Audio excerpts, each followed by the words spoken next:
commencer, je vais vous raconter l'histoire de ma vie, vie ou peu d'artifice, beaucoup moins de folie, un petit jeu qui jongle entre classes, social, les rues de Casa me manquent, un peu en extra social, la vie m'a donné tout, un peu trop de bienveillance, la mort m'avait souri, le jour de ma naissance, en grandissant, je m'isolais de plus en plus sur moi-même, j'essayais de me fondre dans la masse, une autre vie sans thème, je voulais ressembler aux autres, jongler avec le ballon, mais putain je les haïssais, par l'ombre de leur talent, je me rappelle ces jours, je rentrais chez moi les yeux en sanglots, mon père m'a dit mon fils dans ta vie, c'était que l'intro, 7ème soirée.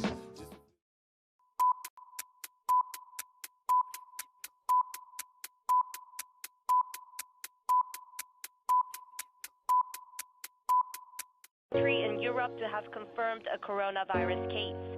That is all I have at this hour, but I will be back with more updates in our later newscast. Back to you, Mark.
Hey guys, we're so happy that you could join us. My name is Faz. We're from Sairyō, and this is beautiful Emily. And we are again happy for you guys to join to join the comedy live stream. The brave comedians that we've got for you tonight they're absolutely wonderful. We've got actually a magician as well, and it's going to be a great time. And so just be cognizant of the fact that this is the kind of first time they're probably doing this. And it's the first time really we're driving kind of something like this when we started Sairyō as a means to kind of redefine the online live streams, redefine and build a digital platform. Mm-hmm. And so we're a collection of artists that have come together to really empower artists of any type, including comedians. Yeah. Well, she headlines all across the country, and you've probably seen her on Just for Laughs, on Crave TV, and she's been nominated for 2 Canadian Comedy Awards, sorry guys, including the Breakout Artist of the Year. So please welcome your host, Adrienne Fish. Whee! Yeah, what is up? It is what it is. It's a little weird. I got a microphone. It's not even plugged in, and use this shit. We're all here. I'm glad to be here. Thank you guys so much for coming out and supporting Frontline Fund. Thanks to Sairyō, and I got a little housekeeping right off the top. Thanks to Sairyō and Frontline Fund first series for the Frontline Fund and all hospitals in Canada. I feel weird talking. I'm like, well, we thought we'd try. Sairyō is a music creative label and digital platform formed by a group of passionate and creative artists who believe online experiences can be more engaging and fun. Are we having fun? Pump your fists if you have fun. Did a little day drinking. Tonight's event has been created in support of Frontline Fund, representing over 160 Canadian hospitals by arming frontline care workers, and we appreciate it. Thank you so much for doing the work that you do. We've got like a dope show. This is a really cool thing to be a part of. So thanks so much for tuning in and for logging in. We've got some killer comics, including like Tommy Chong, blazing with Tommy. We got Precious Chong, his daughter. Like, oh my God, we got everyone. We got Leonard Chan. We got like some of Canada's top comedians are on this show to you tonight. for you, not to you, but for you. And it's gonna be great, and I'm excited. I got my little wobbly pop here. Cheers! We do a big cheers. Cheers, frontline workers. Everyone do it at the same time. 1, 2, 3. Cheers!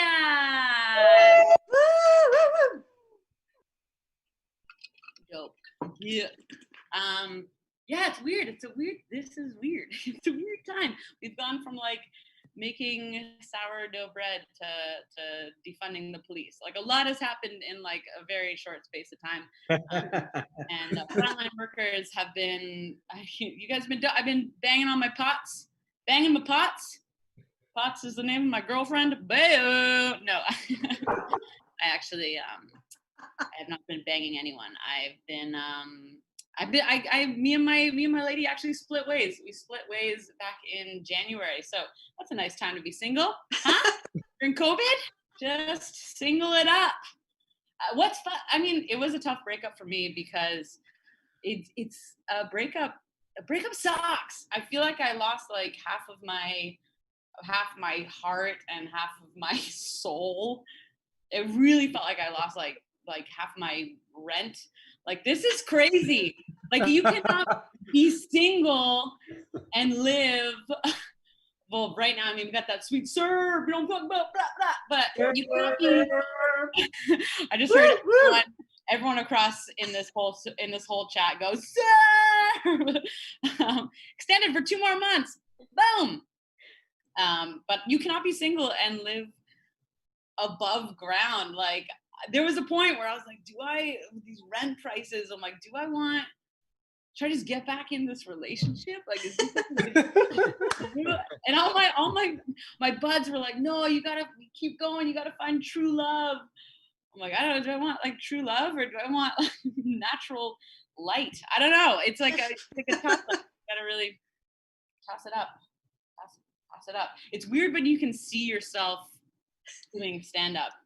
Nothing, okay, people are like, is it tough to do a stand-up show? Like, is it tough to do a show on Zoom? I'm like, well, the only tough part about it is that it's like silent kind of, so you gotta like, not only do you not hear anything, but you just have to look into your soul as you I got a soul, baby. I got a soul. I got a good soul. I got a nice soul, which is also, this is like, it's weird. I mean, things are starting to open up again. And so I'm like, okay, am I gonna start dating again? Like, is this gonna happen? I mean, I gotta start dating again at some point. And I'm like, okay, and it's been COVID. I'm like, fuck, I'm gonna date. Like, I gotta get in shape. Like, I have to become a shape. So I've started tampering with the diet a little bit because it's tough. It's like the COVID-19, like the 19 is the pounds, like it's like the freshman 15, but now you just like put on all this weight. And I've been toying with the vegan diet. Okay, actually the other day I made raw vegan crackers out of goose pulp.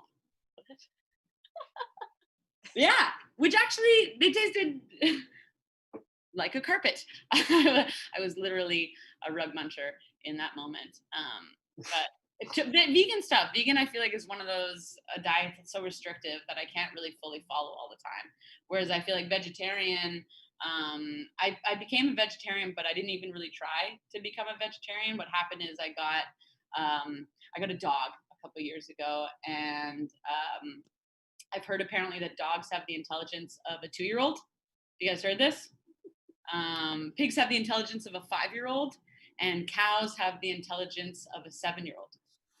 7, which is like, that's like, I have a nephew that's 7, and he's not the brightest child, but he would know if I tried to murder and eat him. So I've just been kind of turned off meat, and I think I want to have kids. But I'm not going to do artificial insemination.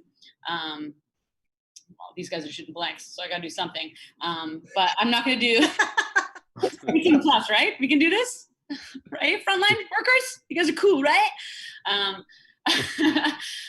Yeah, I got to do artificial insemination. I don't want to do artificial insemination.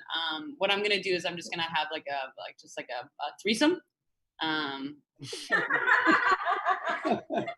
Maybe with like Tommy Chong. I don't know. Maybe I'll do it. Get a little direct deposit for free. We'll see how our Zoom interaction's going. But that's what I'm gonna do. I'm gonna have a threesome with like my boy, which is gonna be so funny. Like, can you imagine having like a threesome like with your boy? Like, he'll be like, where do I come? I'm like, you did it in my eye. We fucked this up. Like, it's gonna be fun. And I'm excited. And people are like, what? Like, you'd have sex with a dude? Like, I thought lesbians don't like dicks. And people think that. People think lesbians don't. Why wouldn't I like dick? That's like saying vegetarians don't like burgers. I was like, well, of course I like burgers. I just wish that burgers and dicks didn't come from something with the intelligence of a 7-year-old. Oh, shit! Oh, shit! I wish I had a mic to drop, but we ain't got no mics. We just got these babies. Okay, I think if what I'm getting, we're just kind of getting some texts. Okay, perfect. Okay, we're on. I'm not getting texts from like a girl, but I am single, ladies. So hit me up. I'm around on Zoom. I think it's time to intro your first comic, and I'm so stoked that she is here. She's one of my favorites. She is an award-winning actress, writer, and comedian living in Toronto. From US network television to her first full-length feature film, she co-starred and co-wrote the horror comedy Homewrecker that's streaming next week. Got that next week at the Calgary Underground Film Festival and getting a wide release, that's what they called me in high school, on June 27th, sorry. I'm super stoked she's here. She's one of the top comics in Toronto. I want you guys to please put your hands together and give a very warm welcome to Precious Chong. Hello. Hi guys. I'm hoping that I'm on now. I don't know, maybe I'll just do it for myself because I'm a narcissist too. Okay. Hey guys. Yes, my dad is Tommy Chong of Cheech and Chong, and people are always like, what is it like to have Tommy Chong as a dad? And I'm like, it's amazing. We get high every day. I'm kidding. I don't. He does. Well, I do now because I have a kid. You know what I'm talking about? No, there is one story that I like to tell, which is sort of the epitome of being Chong's daughter. I'm an actor, and I was doing a show, and I went to get a coffee across the street. And as I was waiting to pay, the guy in front of me goes, hey, did you know that Tommy Chong's daughter is in a show across the street? And I'm like, OMG, they're talking about me. And he's like, no, I didn't know that. What's he doing now anyway? And he goes, oh, he died. Yeah, it's a really long illness and he died. And I'm like, excuse me, Tommy Chong is my dad and he's not dead. He's in jail.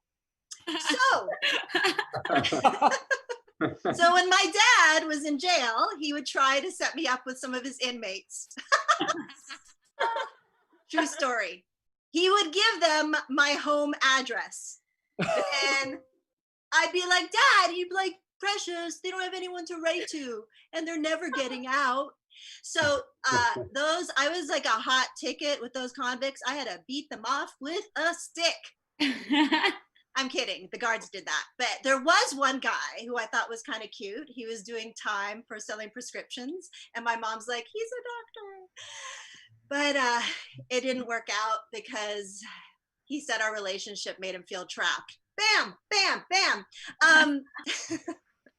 So I have a kid. I'm a single mom, surprise, surprise. And when my son was little, when he was like 5, it's weird because I had a strange childhood and I didn't know how to be a normal parent. So my son was about 5. He came home and he goes, Mommy, Michael's not allowed to come to our house anymore because you let us watch Tremors on Netflix.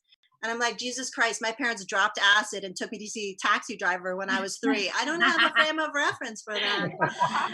And on that note, I see my dad. So I'm going to leave you with this. So my son wants to start a band and he's going to call his band the Consensual Penetrators. Oh Yay. So I think my work here is done.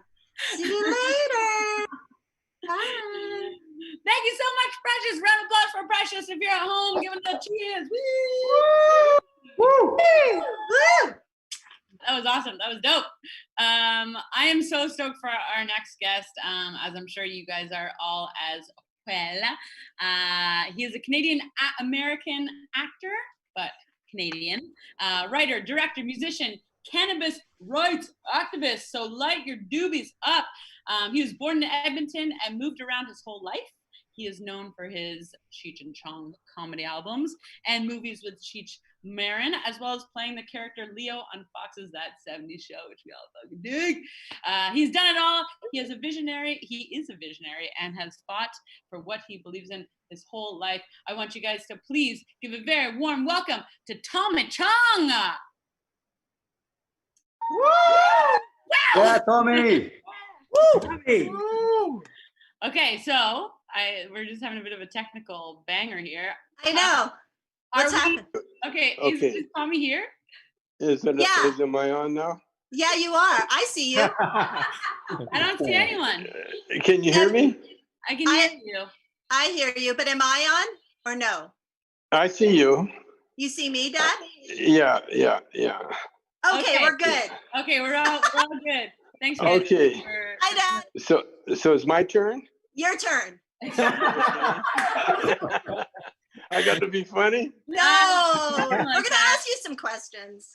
Yeah. Oh, okay, good. Yo, what's up, Tommy? It's Adrienne Fish here and Precious, and we're gonna ask you a couple questions. Hi, Adrienne. Hi, daughter. Hi. Hi, one other guy. Who's the other guy? No, I think that's it. Just us. Oh, yeah. Okay. Yeah. Good. Hi, man. Tommy, I'm so stoked to be talking to you. I'm gonna ask you a couple questions. How's your day going? How you doing? The Groundhog Day. Totally, I feel you. Yeah. It's the same as it was yesterday, and the day before, and the day before, and the day before, and the day before, and the day before. But then, no, that was another day. So it's always the same. No, it's good. It's like I'm holding my wife hostage. That's what it feels like. He loves it. He loves it. She can't go anywhere without him. I love it. I love the idea, but the Yeah. reality is a whole different thing. Totally. Yeah. I mean, she. I guess she gets angry at me for weird things, like for Well, having. You guys have been together a long time, right? How many years have you guys been together? How old are you, darling? I'm not telling you. Adrienne, I was their love child. She was. Literally, Precious yeah. You know that, right? Adrienne knows that. I have heard. Yeah, Precious is the reason that my wife and I are really together. Yeah. Is that beautiful? I'm not sure if that's beautiful. I think so. And isn't it true that you were tripping on acid, Dad, when I was conceived? Isn't that the story?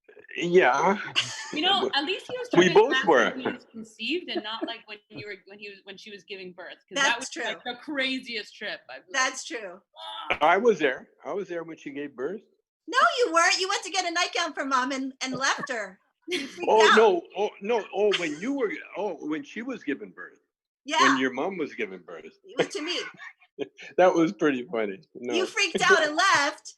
Yeah, because I went to do the shopping that I was supposed to do. Before. Way before, and when. Like grocery shopping or like. Yeah, I'm kind of that way. When I got really important things to do, I disappear. It's a man thing, That's a good fatherly role. Okay, so I want to ask you a question, Tommy. Yeah. I mean, okay, so like let's just kind of let's cut to the chase here. I feel like weed's legal now, which is so funny that it's legal in Canada because everyone was smoking weed, and then the government wait. Okay, go on. Like that was kind of legal. They're like, okay, fine, you could do it. Okay, keep going. Okay. Yeah. And I guess the government.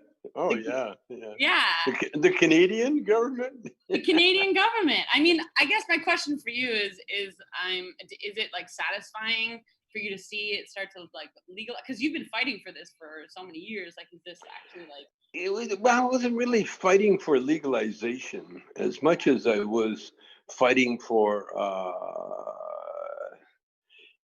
trying to convince people that it was much better for you than alcohol. Totally. And no, I kind of ignored the fact, because I kind of grew up, everything I did was illegal. I was born illegal. Thing I think so I, like being a mixed, half Chinese in Calgary, and we couldn't afford black people in Calgary at that time. And so we had to substitute Indians and myself, so we had to be That's a term? yeah. And so it was good, and then, and the trouble was when the black people finally came to Calgary, they were big stars. They were heroes. And so they were, they never really felt that thing, that's going on down in the States. But I did, now in retrospect, because I had no idea that I was being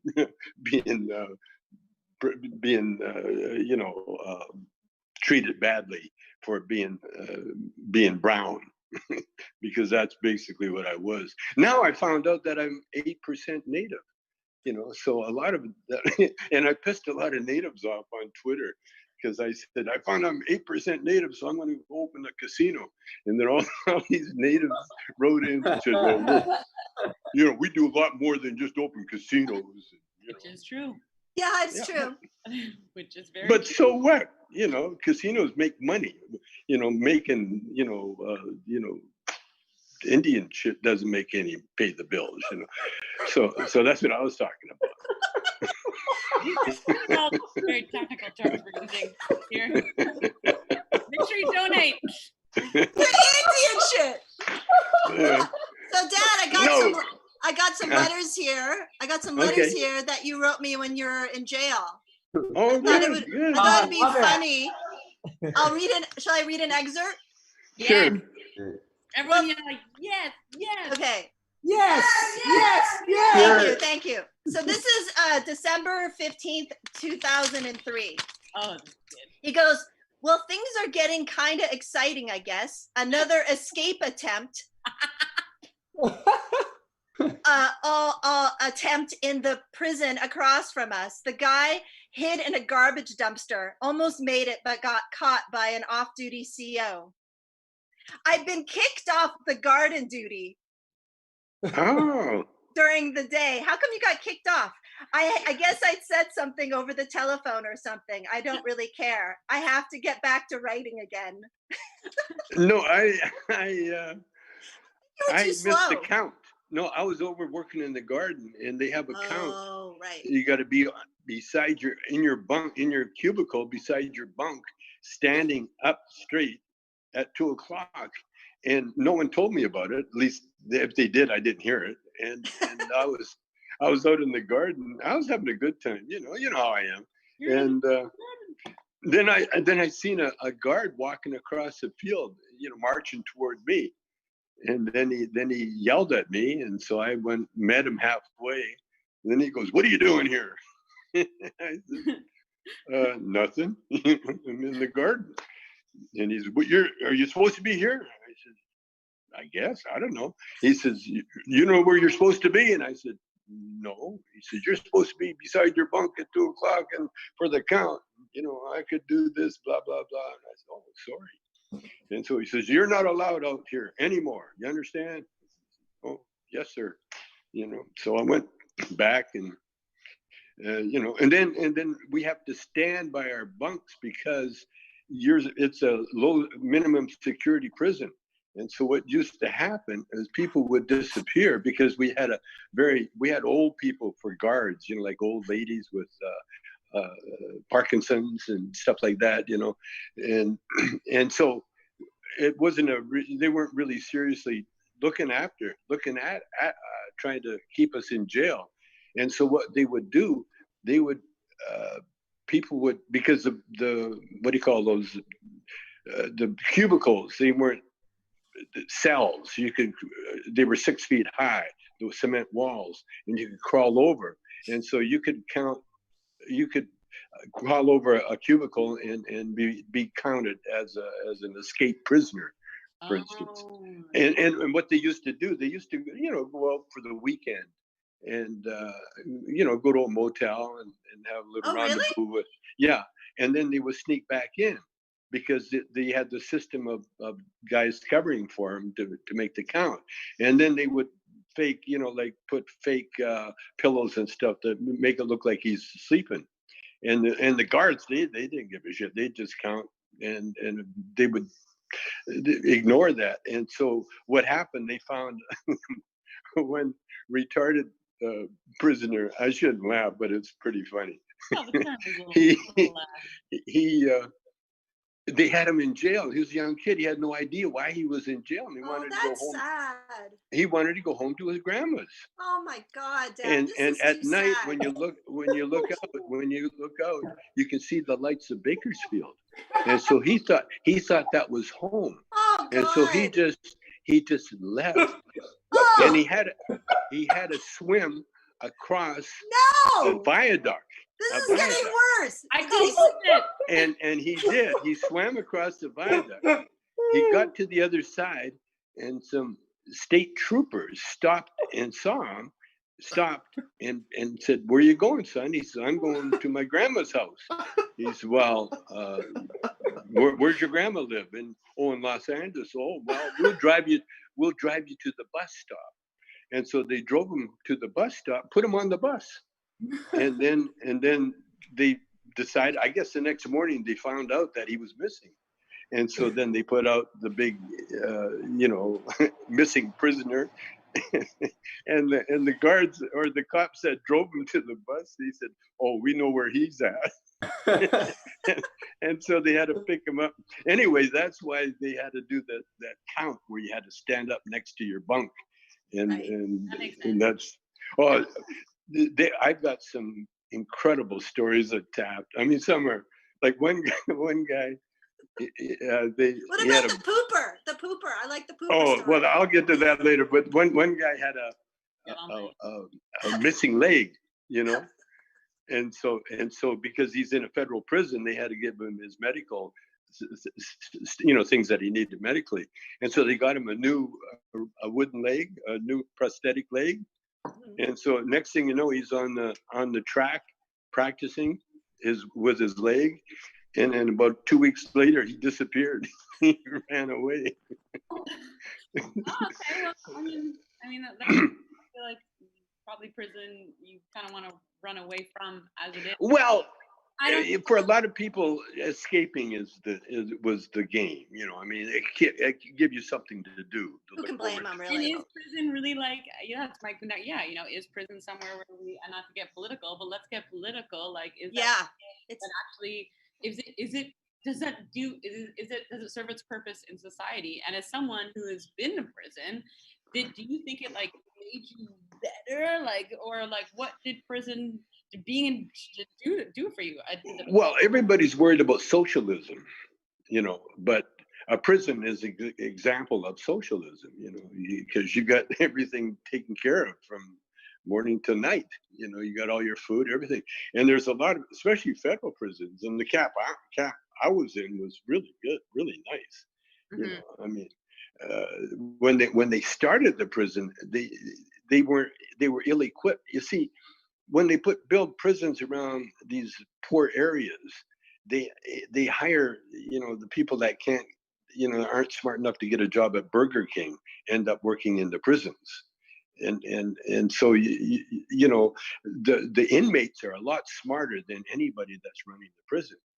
And so when they opened Taft, it was a women's prison first, but they couldn't get enough women in there to make it viable. So it's a business, right? It's a profit. It's privately owned. Yeah, and so what they did with Taft, they changed it over to a camp, for celebrities and rich people.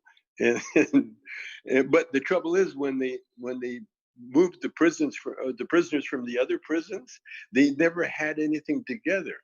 And so what they did, they rented a school bus, and then they tied all the prisoners together. There was one big fat Mexican that his legs were too big for the shackles, and so they had to put a rope around him. They had to tie a rope around him, around his legs. And then they're halfway to the prison. They're driving from another prison. They got stuck by the highway patrol, and they got a ticket because they're transporting prisoners in a school bus, which was against the law. And they're also it was a mess. And so the TAP, they were all excited about it, getting all these prisoners there. So they had a band, and they had they're going to ribbon cutting, and they had a whole to welcome the new prisoners. And so when the bus pulled up, the guy the Mexican in the thing, he had a stomach problem, and he shit his pants halfway there. And so what happens? It was like, the smell was incredible, And so when the bus pulled in and the band started playing, the mayor's there, they greet everybody. The doors open, and the first guy out is a Mexican because everybody's trying to get rid of him. And then when the doors open, the smell hit everybody. The band quit playing. The mayor went home, and there was nobody there to assign prisoners their cots, their things. And so the prisoners themselves, a lot of them are like professional lawyers, doctors, professional guys, and so they took over the prison, literally. And they went in, they ordered. And so what they did, they had the order blanks, order forms, what they needed to make the prison work. And they ordered barbecue stands. They ordered about 4 or 5 barbecue stands. They ordered all this equipment and got it. Then they went in and they picked out their cubicles, their cells where they were going to live. And it has a nice, this one cubicle had a place had a nice view of the desert and everything else. And so the guy, like I said, they're very, writers, very. Well, a lot didn't of people. He met the Wolf of Wall Street there, Jordan Belfort. Yeah, Jordan Belfort. I helped him write his book. Oh my God. So I had it was one of the best times of my life. It's really true. Jordan saw my dad writing his book. He's like, I want to get a book deal too, right? He said, I'm going to write a book. He said, what are you doing? Because Jordan's a genius, and every night I'd come in and I'd be writing a little bit on my book. And Jordan finally said, what are you doing? I said, writing a book. He said, oh, I'm going to write a book. And so right away, he sits down, he writes a couple of pages, and then he hands it to me. He said, what do you think of that? And I read it, and it was, he had copied, like Jordan's got this photographic memory, and he copied the beginning of Bonfires of the Vanities, Tom Wolfe. And I said, well, you haven't written anything. He said, what do you mean? I says, you just copied Tom Wolfe. And he got really upset. He just snatched the papers back out of my hand. Then he goes, so what do you suggest I write? And I told him, I says, write about what you know. Write the stories that you've been telling me every night. Nice. And then I gave him a rule. I said, the most of. I said, remember the most of rule. And he said, what's that? I said, if you're going to get high, be higher than anybody's ever been gotten high ever. On because you can make this stuff up. And so he said, okay. And the thing is, he was telling me all these great stories, like losing his boat and all incredible stories that never made the movie. His movie's maybe a fraction of what the stories he told me. So he might even do another book or whatever. So all in all, prison sounds like it was a pretty sweet experience for you. Oh, it was really. It was hard for us. Dad was like in a spiritual retreat we had it like, it was hard for my mom, and that's the thing about prison is like it really actually punishes the families. Oh, big time. Yeah. I mean, my dad was there for 9 months, so it was like, that's a long time, but it's not like 5 years, but like, yeah. Or 25, yeah, crazy. Yeah. Unfortunately, we only have like time for like just a little wrap up because we gotta get going to our other comics. Have we started already?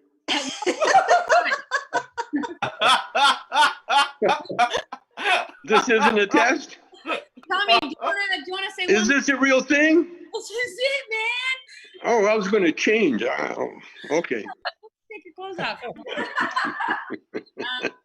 is there one last thing you want to say? If there's like any advice or something you want to say to our frontline workers, or if there's like a type of strain of weed that we should all be smoking right now, like just give it to us. Give it to us. In a couple of phrases, change everybody's life in the day. Go see Precious's movie.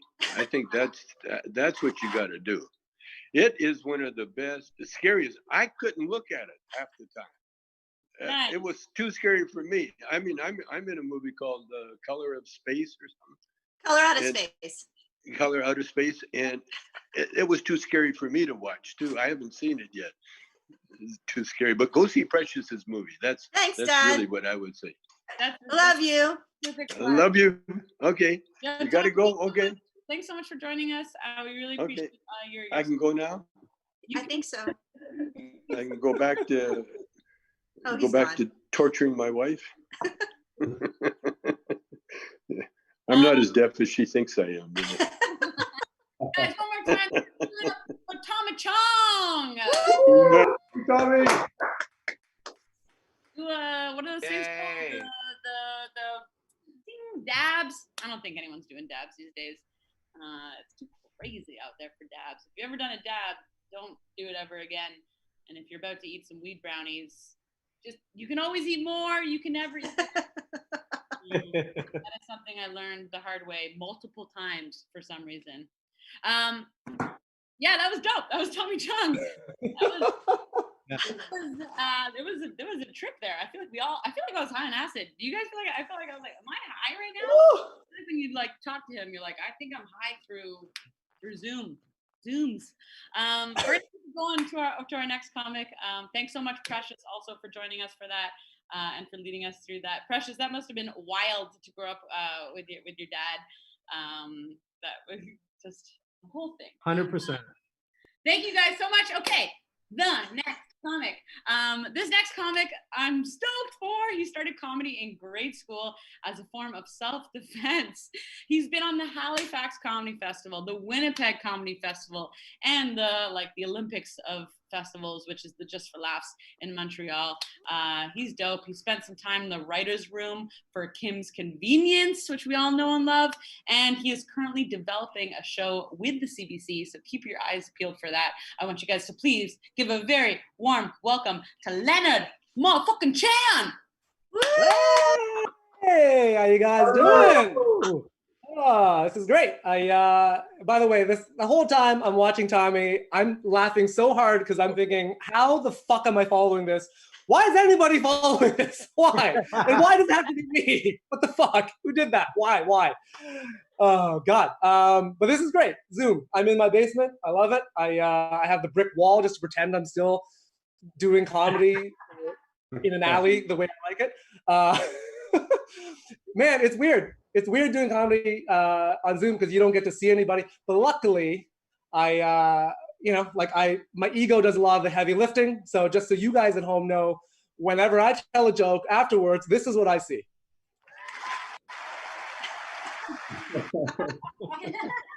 All right, so you guys know. Right? But it's weird. Like online comedy is weird. But as a comic, I do a lot of weird shows. All right, like I recently. Like before this whole pandemic started, I had to do a show at a birthday party, which I did not enjoy. Because look, first of all, I didn't get into this business to not be the center of attention, but also it was just a weird party, man. All right. Like the theme of the party was The Great Gatsby, which is not the weird part. All right. Like everybody there was Asian. That's the weird part. Okay. You guys remember 1920s America when Asians are doing great? Me neither. All right.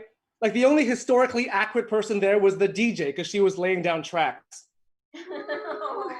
Oh! That's how we're starting the show. With exploding Asians. That's how we do this.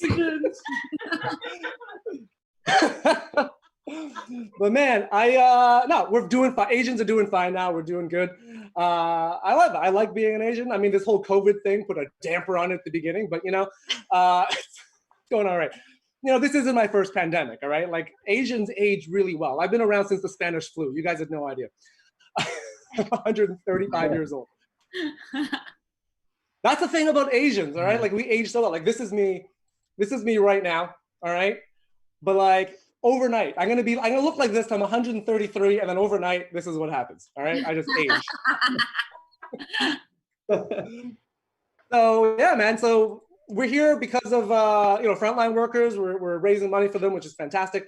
Obviously, I know everything's been a little bit crazy the past few weeks, but coronavirus is still a thing. They're still out there fighting for us, which is fantastic.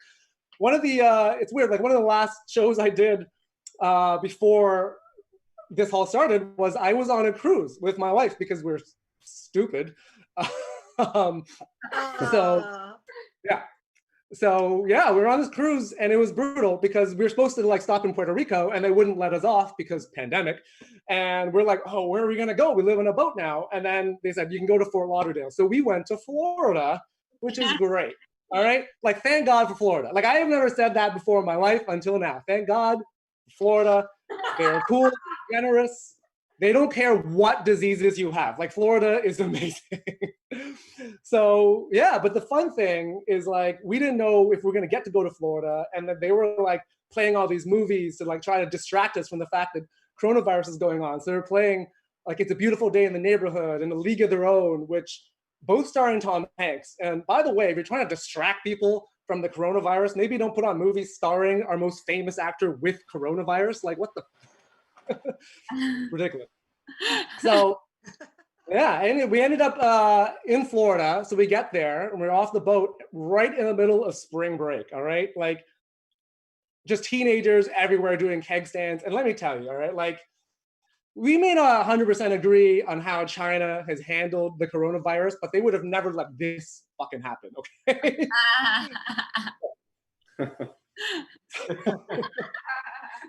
America's so fucked up right now. It's like they've stopped pretending that this even exists. Like they reopened Jersey Shore, which I think is bananas, right? They reopened Jersey Shore. Like this, this is what they're trying to protect. This, they're trying to protect this. Why? It makes no sense. All right, they had a chance to shut down Jersey Shore forever. All right, like decrease the spread of coronavirus, increase the spread of literacy, would have been fantastic. Now here we are, all right? So now I'm back here and I've been in quarantine. I really haven't left the house in like months. And I gotta say, I miss my friends and stuff. I miss the touch of a woman. I miss that, Adrienne knows what I'm talking about. But, like a light brush of the fingers against the cheek, her hips, pressing against mine, her gently running her fingers through my hair as she cuts it. Oh my God, that would be so nice. I need a haircut so bad. Like this is ridiculous. I'm like a week away from K-pop hair. And I'm another week away from this. So, yeah, but that's just the hair in my head. All right, that's just the hair in my head. Like I haven't shaved since I got back. This is me not shaving since I got back because I'm incapable. I'm one of those Asians. I'm incapable of growing facial hair. It sucks. I want to have a cool quarantine beard. All right, like this guy, that'd be great. But look at that beard, beautiful. I want that. I can't do it. Like if I'm starting for November now. Like if I like it's not going to be impressive either.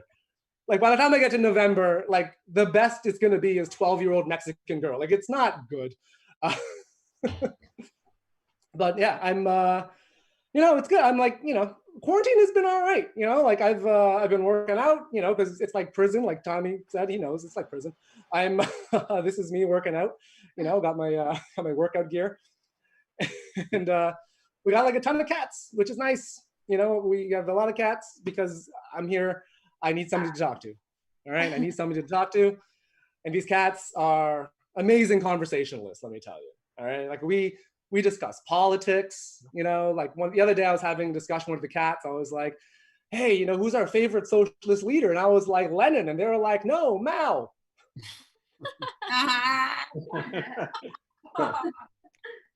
Incredibly stupid joke, I know. We love it. We love it.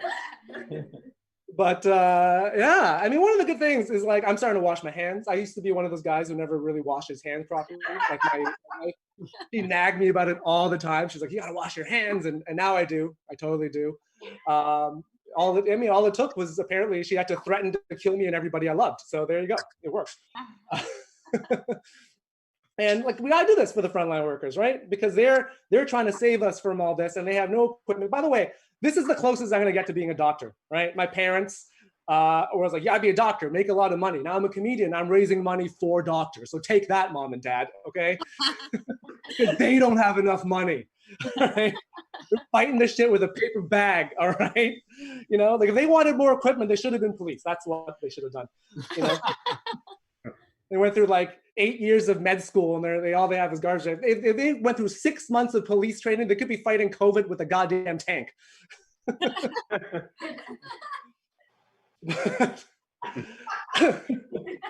Well, yeah.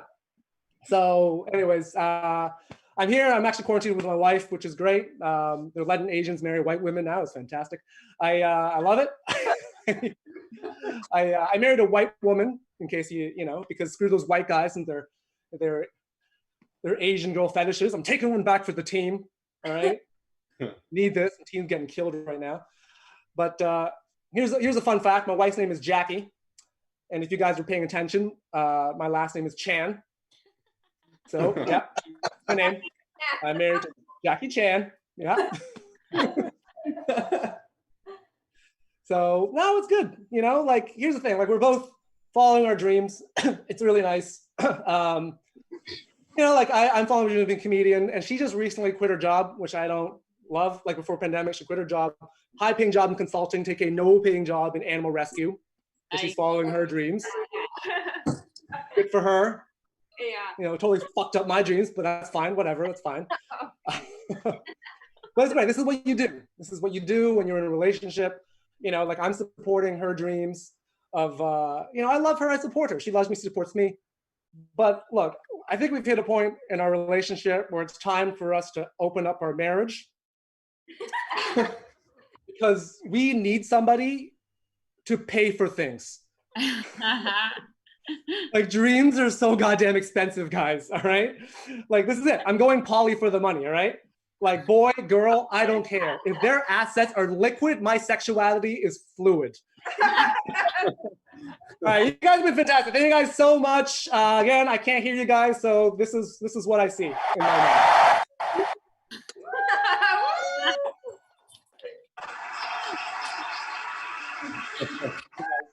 Yeah, I'm pretty sure it's a standing ovation, and we're all carrying you out on our shoulders. Yeah, that was dope. Okay, so you're opening up your relationship. I mean, I'm single, Leonard, so let's do this. I also feel like all the facial hair that you can't grow, like I got it. I got it. I got our hairy children covered. I even have facial hair. You know what I'm talking about? Where my plus 30 at? Ladies, it's out. I heard you should wax. Don't wax it, pluck it. Anyway, we got another comic coming up for you guys. I'm stoked. He's also he's one of the top comics in Toronto, and I love performing with him. He's a comedian. Oh nope, just kidding. He's not. One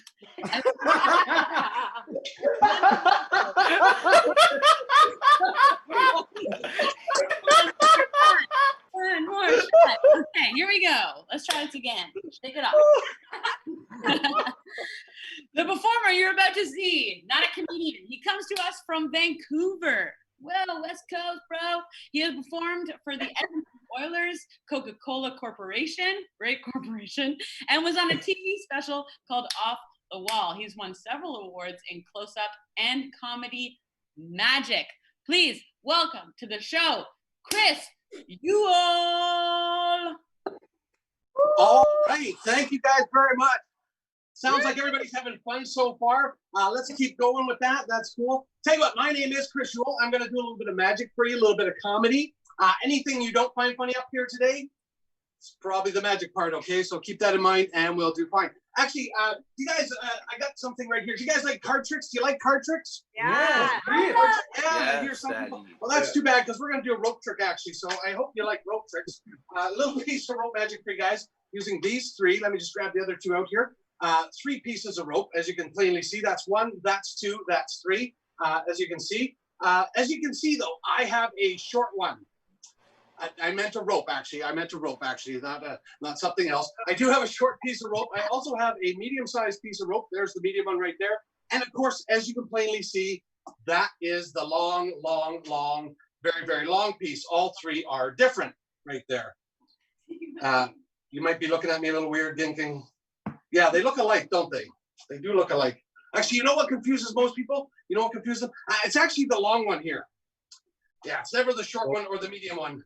Always the long one, go figure, I don't know. So there you go, 3 pieces of rope. As you can see, I do have a short piece of rope. I have a medium-sized piece of rope. And of course, I have a very, very long piece of rope, which I have right here. All right, so we're gonna do a little magic with these 3 pieces of rope. The long one, the short one, and the medium size. Just like I said in the very beginning.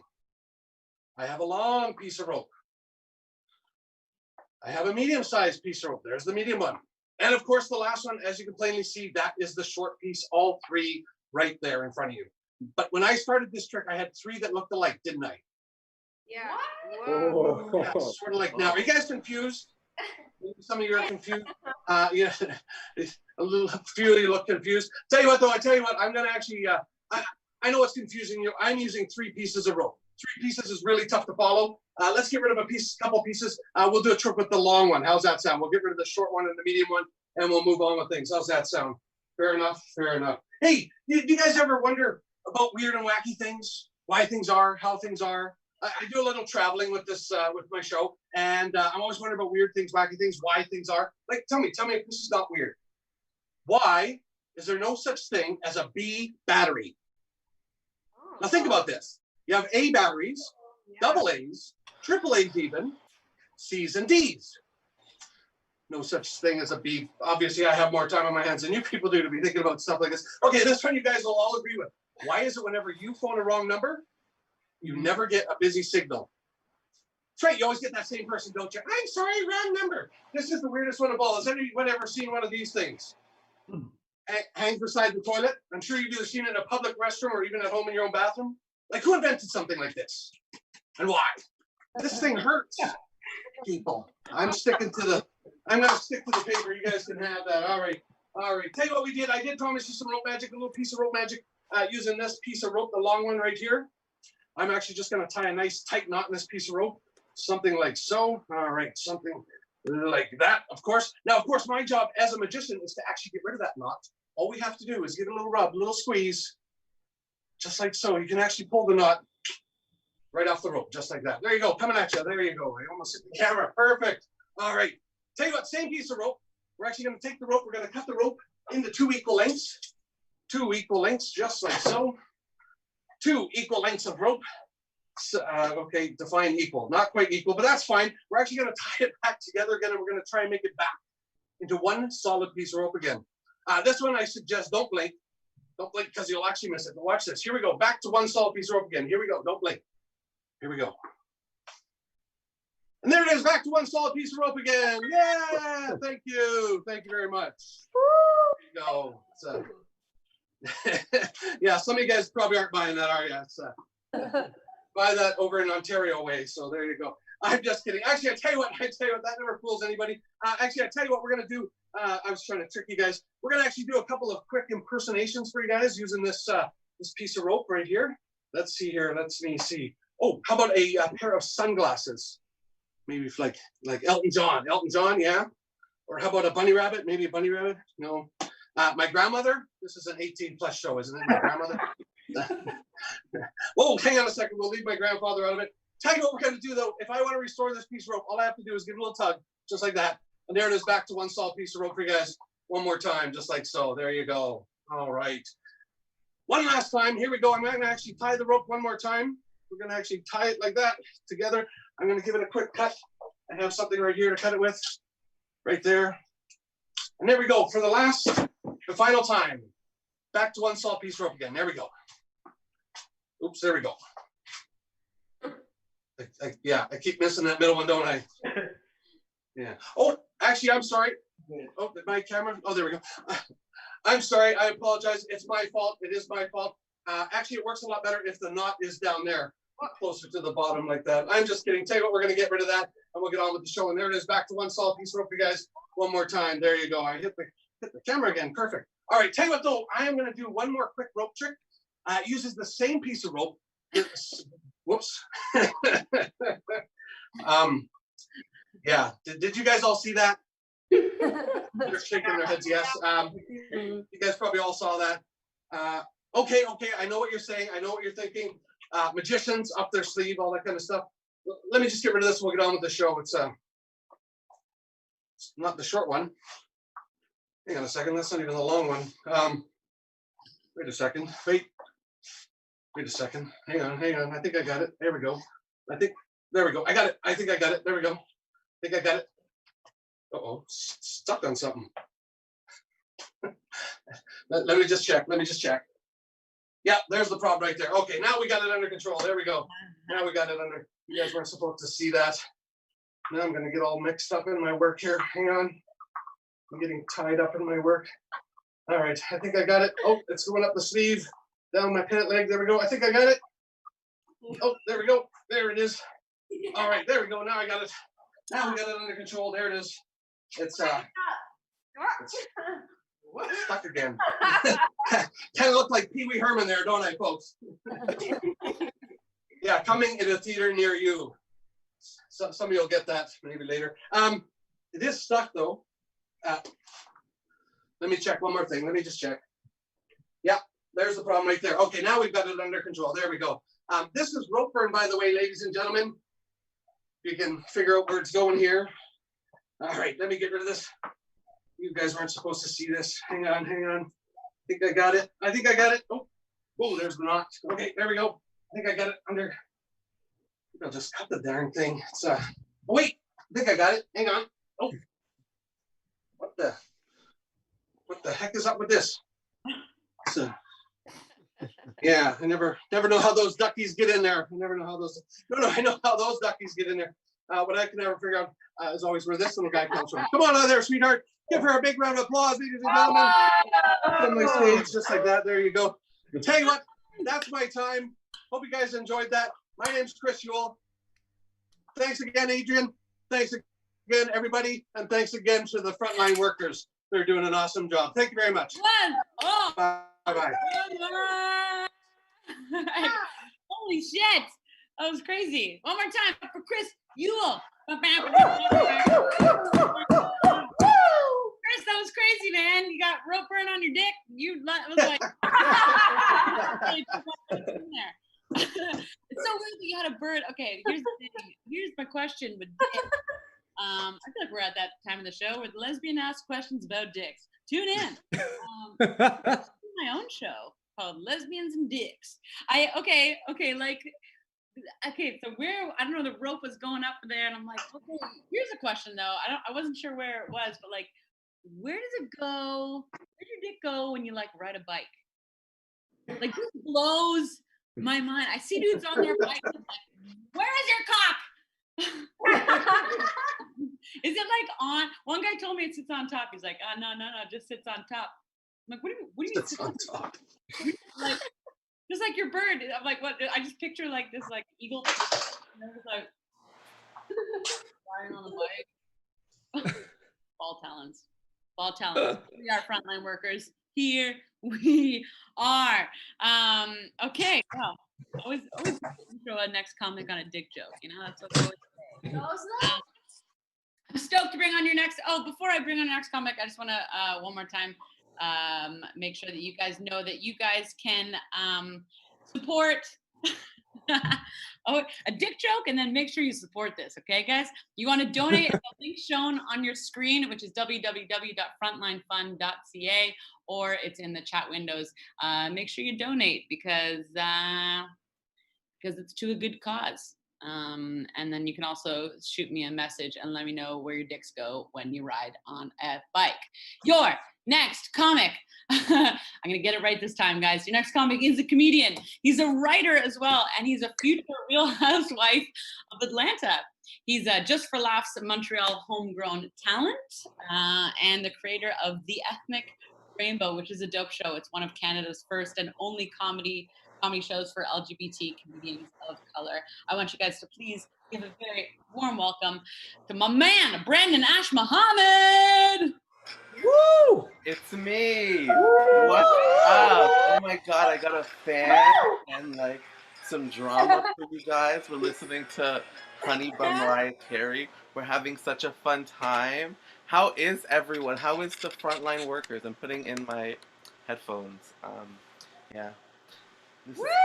Yeah, thank you, one person. One person. I had such a dramatic entrance, and they're like, "Woo!" And I was just like, "Is this Pride? Is it Pride? Is Pride Month almost over?" I could tell it's almost over. This is my curtain. Her name is Fanta. She lives a fantasy. I don't know. This is what I do. This is what I do. So yeah. My name is Brandon Ash-Mohammed. Yes, that is my name. I like all my names because when you read them, the last one is a twist no one sees coming. It's always like, Brandon Ash, who's this nice white? Mohammed. To go together. I like it though. Even though my last name is Mohammed, my family's not like that Muslim. I don't know what that means. Like we've been to a mosque once, and it was in the video game Prince of Persia.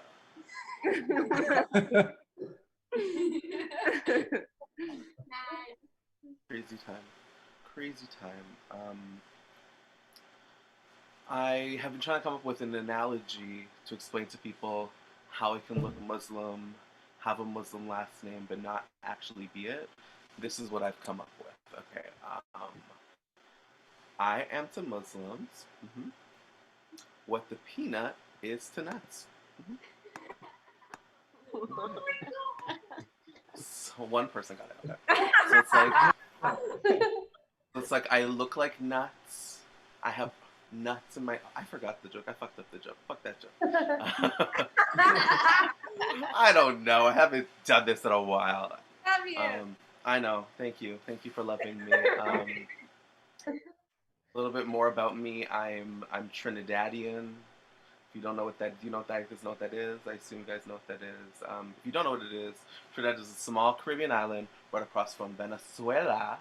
Our biggest exports are coconuts, oil, and coconut oil. Yeah. We are also known for our literature, mainly the 21st century poet Nicki Minaj. Yeah. And if you didn't laugh at that joke, you guys support Doja Cat. So Trinidadians are very ethnically ambiguous. Like, my favorite part about being ethnically ambiguous is that people are always racist to you wrong. Like, I remember one time I was walking down the street and this drunk white dude came up to me and he was like, "You friggin' Packy, go back to your country." And I was just like, I'm black, awkward. And he was just like, "Oh my God, I am so sorry."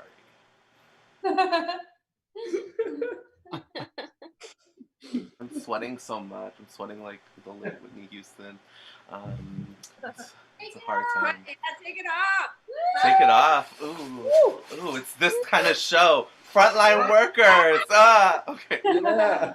You're gonna see my front line. Oh, okay. So I identify as Black, but I'm what's known in the Caribbean as Dougla or Dougla, and it describes a mixed person of African and Indian ancestry. Very beautiful. But sometimes white people don't realize that I'm white, and I'll hear them say things like, I don't like Indian people. They smell like curry. And I'm just like, white people don't smell that good either.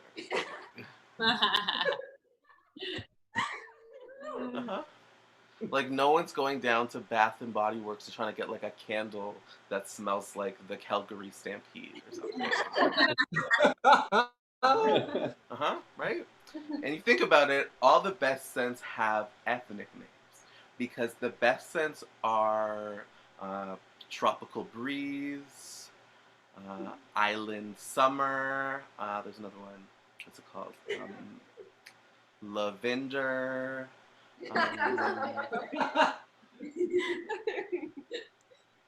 That is them all. That's them all. In quarantine, I've been staying with my grandmother.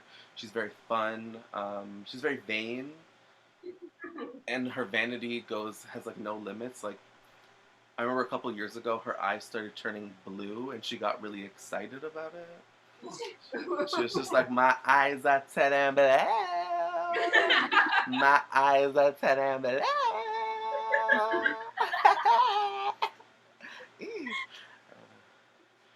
So we went to the optometrist, and she was just like, doctor, guess what's new? My eyes are blue.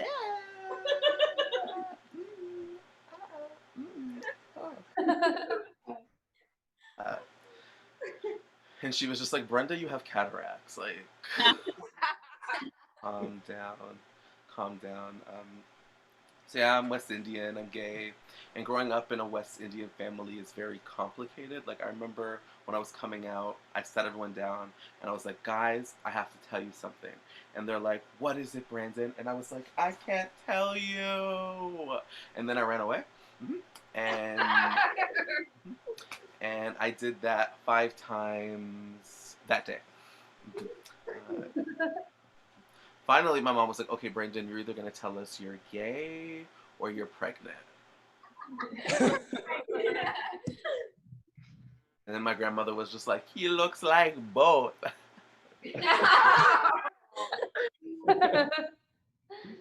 Yeah, I am gay and Black, and being gay and Black is such an interesting experience because you're just always so talented.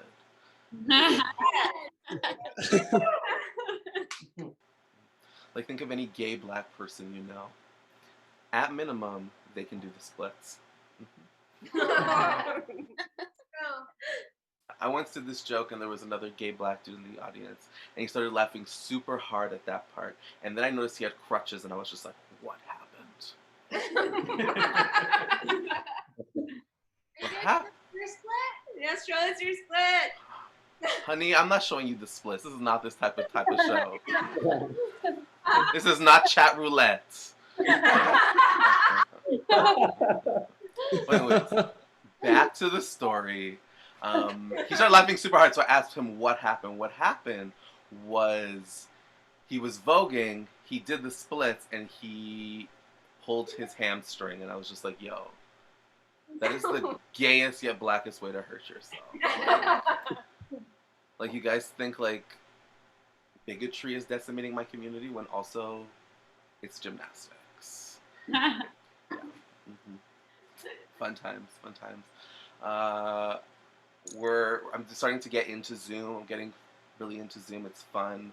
What I don't like is that whenever your like internet's not working properly, they're just like, they'll send you notifications. It's just like, your internet's unstable. I'm just like, Zoom, my life is unstable. Like, get out of here. My quarantine has been pretty fun though. Like, I've basically just been playing Pokemon and watching the Cheetah Girls, just like reliving 2006. And I recently rediscovered Arthur. You guys remember Arthur? You guys watch Arthur? Maybe y'all have kids that watch Arthur. And I've been doing a lot of research on Arthur, and I learned that Arthur is an aardvark, and aardvarks are from Africa. So this leads me to my big question. Can Arthur say nigga?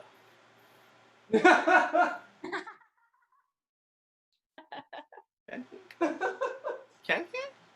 Because he's kind of black. Like, this leads me to my even bigger question. Who in Arthur would I feel comfortable with saying nigga? I made a list. Number 1, Francine, because she plays the drums. Number 2, Buster, because his name is Buster. It's a black name, guys. And number 3, and number 3, Binky, because he looks like Timbaland. I fucked that one up. But look it up. It looks the same. I've also done a lot of research on Arthur, and I found out that book Arthur, because it's based on a book, is very different than television Arthur. Here's the receipts. You guys see it. Whoa. Yeah. Some of you will say he got a nose job. I think he got his face circumcised. I rest my case. What else has been happening in quarantine? I was staying with my boyfriend, but then I was just like, you have a studio apartment. We can't do this anymore. So now I'm at my grandmother's house. But we're having a fun time in our relationship. We're at the point when we're starting to blend our families. And by that, I mean introducing our dogs to each other. Yeah. I have a small poodle named Baba, and he has a large husky named Science. This was my reaction too. He's actually shortened the name. So anytime we talk to her in public, people are just like, oh my god, Psy as in the Gangnam Style guy? And I'm like, no, Psy as in Science. Also, about your new album that came out today. Oh, I guess I will do that. Okay. Can people hear what other people are saying in the thing? Because someone just asked me a question. Okay. Okay, so if you can ask me a question. Well, I didn't finish that joke, but I'll tell you about my album. So my album came out today. I am the first gay black Canadian to have a comedy album. 100% of the proceeds are going to organizations in Canada that are supporting Black and Indigenous LGBTQ2S+ individuals. Those organizations are Black Lives Matter Toronto, Soy Toronto, and Two Spirits. And yeah, the first month of my album sales are gonna go to that. And yeah, you can buy it now. I broke the website, so you can't buy it, but you can buy it on any streaming platform. So yeah, that's it. Well, that's my time, I guess. Bye. We love you. We love you. Bye. That's dope. I'm gonna buy your album 100%. Make sure you keep your eyes and ears peeled for that. I also can do gymnastics. Okay, Brennan. Actually, I can do gymnastics. I used to do gymnastics as a child, but I quit.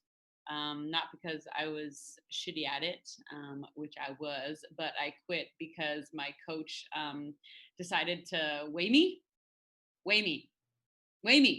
which is crazy. I was like a little kid. I was like, I don't know, like 110 pounds, you know? I was like 6, so I was a little bit of a heifer. But that's a shitty thing to do to a little girl, you know? So I told my mom, and she was pissed. So she yanked me out of gymnastics and then put me in hockey. Nice. Ta-da! Just gotta play a little hockey and bam. Anyone just find out anything about their daughter who plays hockey? She's gay. Okay, guys, we only got a couple more acts, and then it's all over. So I'm gonna announce your next act. I'm super stoked for. All the way from Cornwall, Ontario.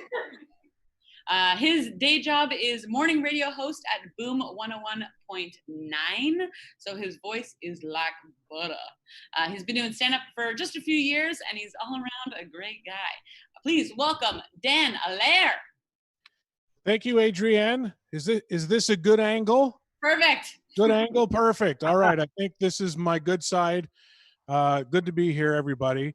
As I back up, I got to tell you, it's my first online show, and what keeps me from getting nervous is my 1 foot cock. And let me explain. This is my 1 foot cock. So if you think that I'm trying to be funny, here you go. 1 foot cock bourbon. Keeping comics cool and calm and collected since I don't know when that was made, like maybe 3 years ago. Great to be here. It's my first time doing online comedy, so I've never done no crowd. But talking to the other comics, even though they've given me 8 minutes, I'm told that if I finish after about 30 seconds, it's completely natural. So I'm okay with that. Also, how do you do a show when you're on with Tommy Chong? I'm the new kid on the block. I don't have the credits that some of our other comics have, but I'm super pumped to be here. I'm very humbled to be here. And I think about Tommy Chong, and I discovered him on a record in my buddy's basement. It was his dad's album. And Dave's Not Here is still, to this day, one of the funniest skits out there available. And it came out in 1971. And I love it. And it's part of the imaging of my morning show. The funny part for me is that when that was released, I was still swimming in one of my dad's nuts at that time. So that standing the test of time, if anything has stood the test of time. Now, as we do this pandemic and how we deal, I don't know what it's like for other parts of the country, but there was a toilet paper shortage. And funny enough, they're not talking about the new shortage. Here in Ontario, they've opened up phase 2, so estheticians are back at work. I went to try and buy a weed whacker the other day, none to be found. All the estheticians bought them back for that, that early mo job post-COVID, so that everyone gets groomed back properly. And I live with a stage 5 germaphobe. She's been preparing for COVID-19 her whole life. To the point where I had to buy her a handheld super soaker. She fills it with Purell, and if you're not in her 10-person bubble and you come within 2 meters of her, she will squirt you in the eye with hand sanitizer. She is not above that. So we're set that way. Welcome to my quarantine bunker. As you can see behind me, I've been well set up for quarantine with lots of medicine, if you will. And as Adrienne mentioned, I'm a radio host. I've been doing radio for 20 years. I've only been doing stand-up for a few. And a lot of people, when they find out I do radio, always ask me, the same question, how do you do it? And I'm like, what's that? Get up early and, talk every day? They're like, no, how do you go on the air and not swear? I'm like, well, that's pretty simple. I'm a fucking professional. That's how I can do it. But when you think about it, there aren't a lot of jobs out there that endorse or condone swearing. So if you're Canadian, Tim Hortons. Can you imagine pulling up at Timmy's at 6 a.m. on your way to work in the morning and you hear, "Welcome to Tim Hortons. Can I take your fucking order?" Yeah, can I have a medium dark roast with 2 fucking cream? Is that what we're doing here this morning? Sir, it's camp day today, and for an extra $2, you can help send one of those little fuckers to camp. Well, I guess we'll put me down for $4 extra. Every little fucker deserves a break, I guess. During the pandemic, it's been some nice downtime. My days are shorter. I'm home a lot more, and I'm learning to calm down and relax.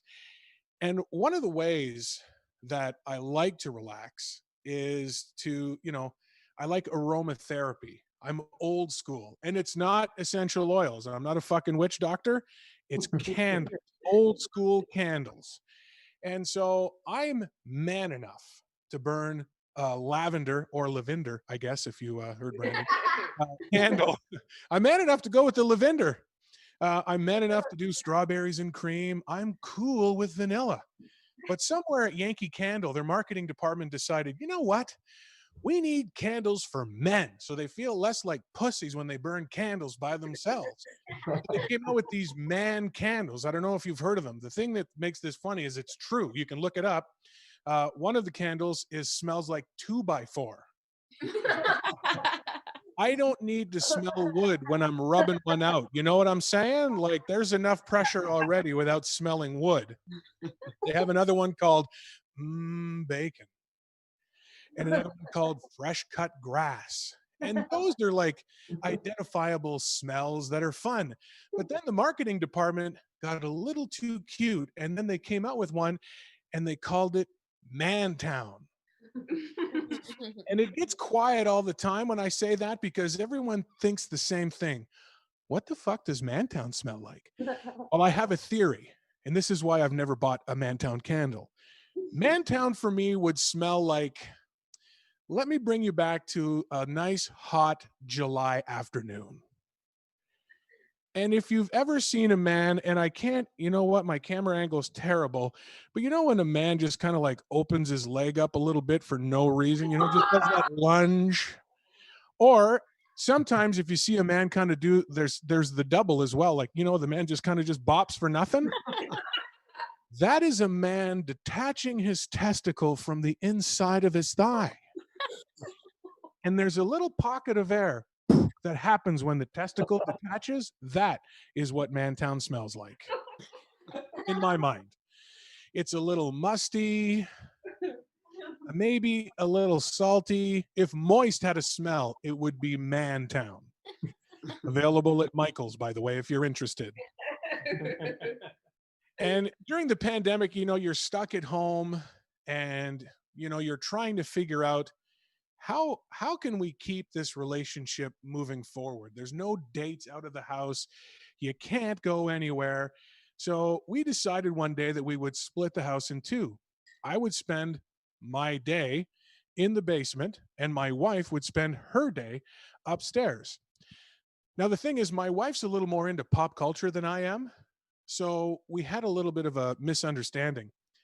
I just learned during the pandemic what Netflix and chill actually means. For those, you're laughing, so that means you know what it means. So Netflix and chill, it's a booty call, for lack of a better term.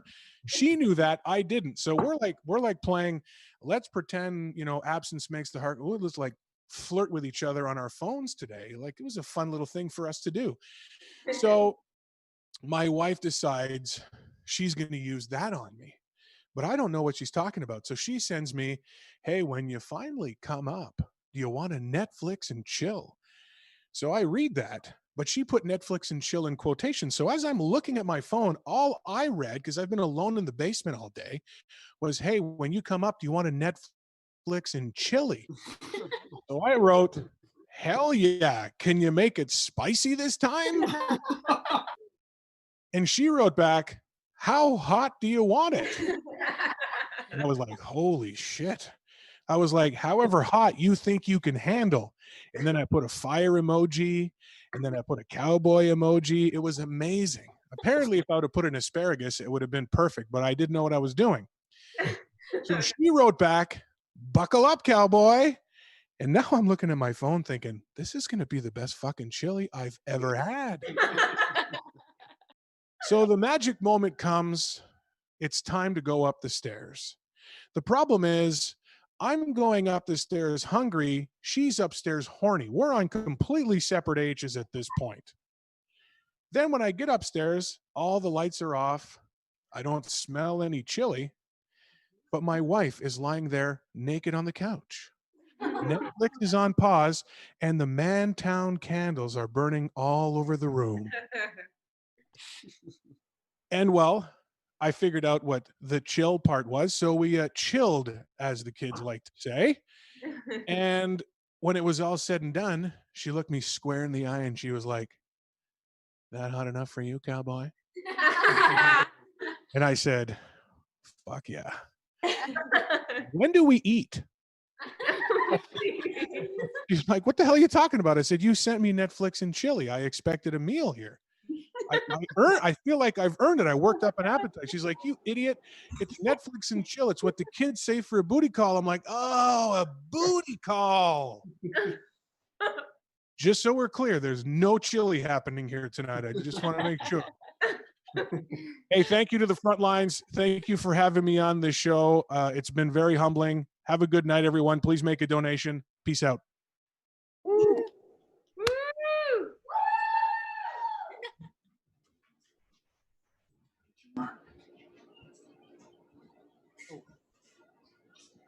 No, it's weird.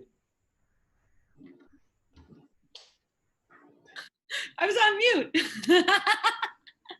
Okay, sorry about that, everyone. We're gonna the old dingaroo here. Fishy's had a couple tequilas because we're running out the final comic. What I was saying before I was so rudely interrupted by myself was that that was dope. One more time for Dan Allaire. I did. Yeah, I had trouble concentrating on much after I heard about the ball stuck to your leg, that little lunge thing. That's gonna take me to bed tonight, Dan Allaire. All right, our final comic. I'm stoked. I've never worked with this guy, and I'm stoked to see his stuff. This East Coaster, so we've gone West Coast, now we're going East Coast. East Coaster is no stranger to self-deprecation. Cory's a dyslexic, 43-year-old, happily married most days, father of 2, with ADD and IBS. Perfect. Let's hear why most of you have real pain in the butt. Please welcome your final comic for the evening, Cory Hartlen. Hello, Canada and friends around the world. I hope everybody is doing well. Adrienne, can everybody hear me? Yes. Amazing. That's fantastic. Thank you, everybody, for taking the time out of your busy days to support an amazing cause. Thank you, Sairyō, for being able to put this show together and being crazy people like me on the internet around the world. Thank you kindly for making it happen. And frontline.ca, please, everybody, if you get a chance, please donate to this valuable cause, because we know that things have been a little intense. And here in New Brunswick, we started to open up our province, and the last I heard, there's a 3-hour lineup to get into New Brunswick from Quebec. So first time that's ever happened. Usually New Brunswickers are pretty good about going away from New Brunswick, not coming back. And of course, because I am in New Brunswick, I'm allowed to have people in my house. That's right, be jealous, Canada. Have some friends, some peanut gallery over on the side, laughing it up and hamming it up with me. So welcome to our East Coast Kitchen Party. We're gonna have a lot of fun for the next 10 minutes. You know what, the COVID has kind of made things crazy. And in New Brunswick, we actually had the second least amount. So that's right, New Brunswick actually got on the top of a list for something good for once. Because let's face it, in New Brunswick, the last time we were top of a list, it was for something like illiteracy. And the time before that, we were at the top of a list, it was for heart disease and cancer rates. To actually be at the top of a list for something good for COVID, a bit of a surprise to us, bit of a surprise. Yeah. But I do love living in New Brunswick. Of course, it's an amazing place to live. I do love being from the Maritimes. I do love being in Atlantic Canada. But this is wild. These are wild times we're living in. I think 2020 keeps on throwing us curveballs. I think if Times came out with a word of a day or the word of the year for 2020, it would have to be adaptable. And let's face it, there's nobody more adaptable than Maritimers. We'll adapt to be just about anything if there's a job involved. We'll become Albertans. We'll become Ontarians. Heck, if there's enough money, we'll become American. We'll do it. No. I know it happens. And then, of course, I am from my hometown is the Miramichi. So when we think about the wild roller coaster ride that 2020 has been, nobody can be more adaptable and ready for the process than my hometown of the Miramichi. Miramichiers are ready. We've been adapting since the 80s. Miramichi was a boom town in the late 70s and 80s. We were one of the fastest growing cities in all of Canada in the late 70s and early 80s. And of course, by the end of the 80s, that was all gone. We had hardwood lumber. We had softwood lumber. We had a press board factory. Heck, our repack paper mill made the paper for freaking Playboy. By the end of the 80s, all that was gone. The fisheries was gone. CFB Chatham was gone. CFB Chatham had the largest runway, a 4-mile runway. It could support emergency landings from the Concorde and the shuttle. Of course, the only way those vehicles would ever land in the Miramichi is if something terrible happened. But of course, in the Miramichi, by the end of the 80s, we had all of our infrastructure gone. CFB Chatham was closed. And of course, it was rough times in the Miramichi. Remember the last time that Canada did all of its national heart disease and cancer rates. And New Brunswick, like I said, got #1. Well, my hometown of the Miramichi got first place in that race. Not exactly the medal you want to be bringing home to Ma. You know what I mean? Like, that's not the goal that you want. And then, of course, if you know anything about the Miramichi, my hometown is known for 2 things. It's a lovely salmon fishing river, one of the best salmon fishing rivers in the world. Yeah. And Alan Legier. One of Canada's only serial killers is from my hometown. Good heavens. So you can imagine what a tourism season that was. You've got Alan Legier out on Hack and Slash Tour 89. You've had Miramichi named as the worst rates of heart disease and cancer in all of Canada. Miramichiers were pissed. And rightly so. Halloween was from 2 to 4 on a Saturday. You know how hard it is to toilet paper somebody's house at 2:30 on a Saturday afternoon? Principal Miller is like, Cory, it's you. Ah, shit! Found me. And then, of course, you know, that year it was rough, right? Because we had all this terrible stuff going on. So you can imagine what the promo t-shirt would read. You know, you come into town for vacation, you stop into the little tourism bureau and you get little Timmy's t-shirt. And all it says is, welcome to the Miramichi. If the fish and chips don't kill you, somebody might. That's a rough tourism season. I gotta tell you, Canada, that's a rough tourism season. But I do love living in Atlantic Canada. And like Adrienne said in my intro, I am a dyslexic 42-year-old, happily married most days, father of 2 with ADD and IBS. And most days are actually a real pain in the tub. It's a dyslexic IBS joke. Very niche. Very niche. You won't hear that in the stages of Yuck Yuck Spreads, I'll tell you that. That's a very niche joke. But ADD is like the fun thing to have, right? Any of my other ADD in the room with me, there's a few of us here. We're snorting Ritalin and having a good time. So back to the show. So sure enough, you know, when you have ADD, there's certain things that happen. Like your brain does work a little bit differently. Like when I wake up in the morning, there's always a song in my head, ready to serenade me throughout my day. No, I don't have to pick the song. The song picks me. Right? Tuesday was amazing. Sabotage by the Beastie Boys. Sabotage all day. Sabotage. 6 or 7 hours as I go through my day. It's my own little movie montage as I walk through the day. Now today wasn't so good. So today all I could hear between my ears from the time I woke up until about 3:30 when the Walmart people kicked me out was C is for Cookie by Cookie Monster. Oh, good God. But you see, I'm not Rain Man, right? I'm just like you. I can only remember like the first verse, part of the second verse, and then the chorus, right? So that's all I heard in my head was the only words I can remember to C is for Cookie by Cookie Monster. And you see, those days make me frustrated. And when I'm frustrated and when my anxiety kicks up, I go to Walmart. Nothing will make you happier than a walk through Walmart. That place is a big game of sad. And everybody's winning. You walk through Walmart, it can help make you feel really good about your day. But as C is for Cookie is playing in my head, the poor Walmart people, they found me curled up in a chair, just rocking back and forth, singing, C is not good enough for me, Cookie. C is not good enough for me, Cookie. It's a bit of a rough day, the ADD, but it's all good. I hope everybody is having a lovely evening, and thank you very, very, very much for joining us. I think the worst thing to have is the dyslexia. Oh, dyslexia is hard. I work in IT. I'm in sales and marketing for software companies. My world is nothing but short words and acronyms for days. Just acronyms. Acronyms are my kryptonite when you're dyslexic. It's terrible. So I'm sure like your work, you have many acronyms. In my work, I've got one, and it's OOO.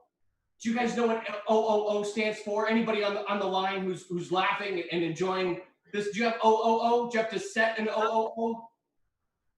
No.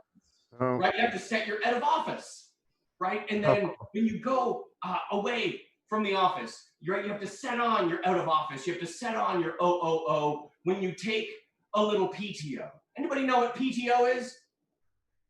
Paid time off. PTO is paid time off. See, when you work with American software companies, you can't use words like vacation. That gives people fucking hope. So you have to use fancy acronyms like PTO to let people know you're gonna set your OOO on. Sure enough, a lovely New Brunswick Day weekend, the long weekend in August coming up, and you go to St. Andrews by the Sea. Bring the family, bring some friends. You're gonna go down, shack up in some cottages for the week and enjoy some good old Canadian long weekend fun.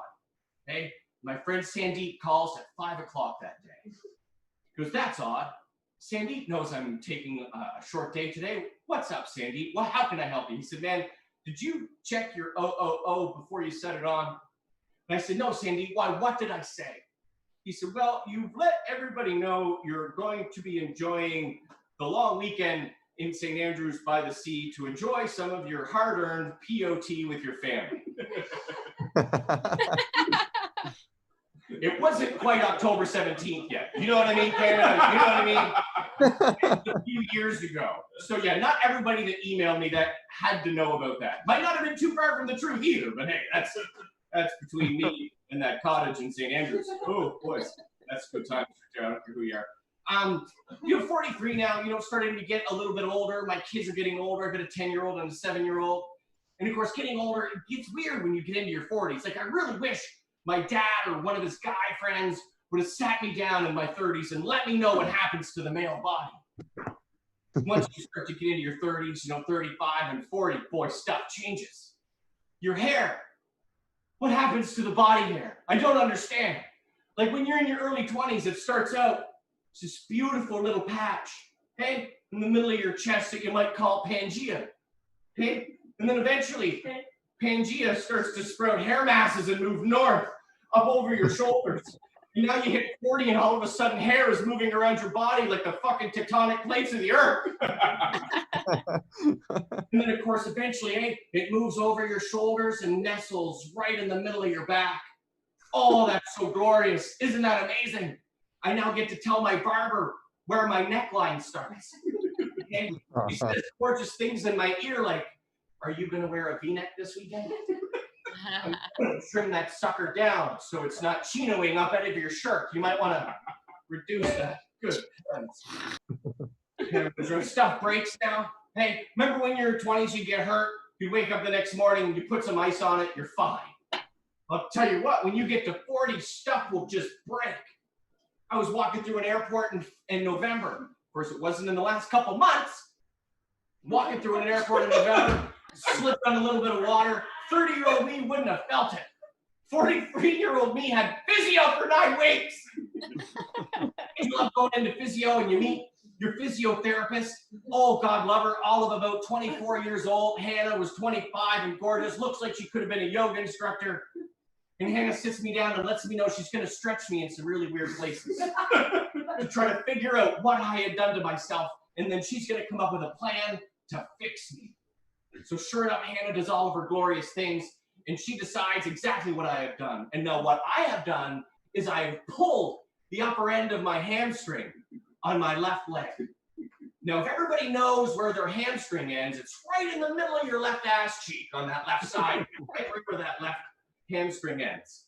So then Hannah decides what we're going to do to make me better is we're going to do 2 kinds of therapy. We're going to do the ultrasound heat therapy, and then we're going to do the electrostimulation therapy. Oh, it's going to be fun.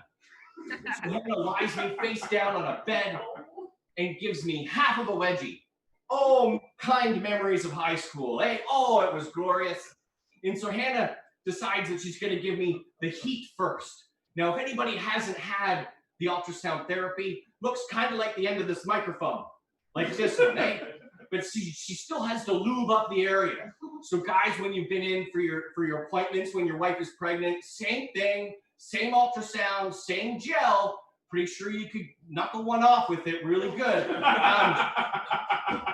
And then sure enough, I ask a question. Like, I get nervous, right? So I've got to ask Hannah questions. Well, she has me half wedgie, and she's rubbing gel over my left ass cheek. and getting ready to rub this wand all over my cheek. Now, when you ask Hannah a question, she's one of those people who has to stop the wand. So when I asked Hannah how old she was and if she had a boyfriend, she had to stop that on my left cheek. Now, I don't know if anybody has had the deep heat ultrasound therapy before, but when you stop the wand, it becomes a cigarette lighter from your car from the 80s.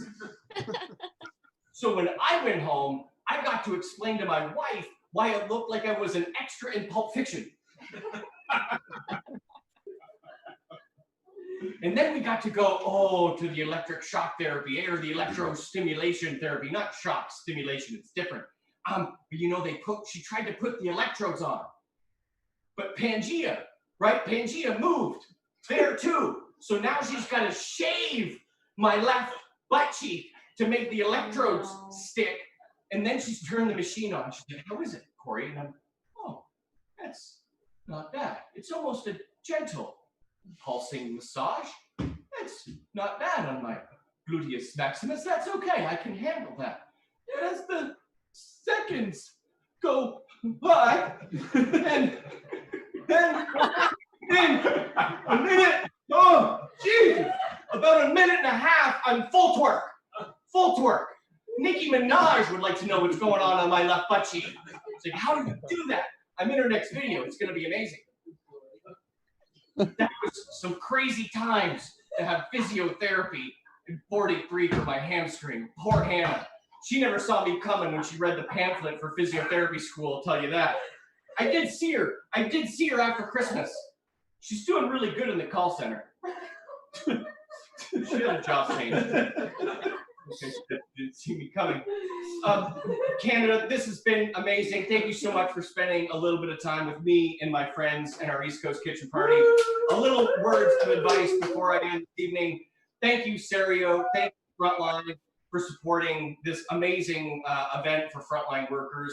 And thank you, frontline workers, for all you have done. You have really kept the wheels on this wagon rolling. In Canada, you have no idea how much I love you and everybody who is watching this. The one thing I always try to focus on is love. That's what's in my background. It's everything I love. The one thing COVID has taught me is to bring that shit closer. Every day, all day. And if all of us, in every interaction we had with every human being, every day, found one thing we could love about that person, the insignificant thing that makes us different wouldn't matter. Canada, I love you and thank you. Good night.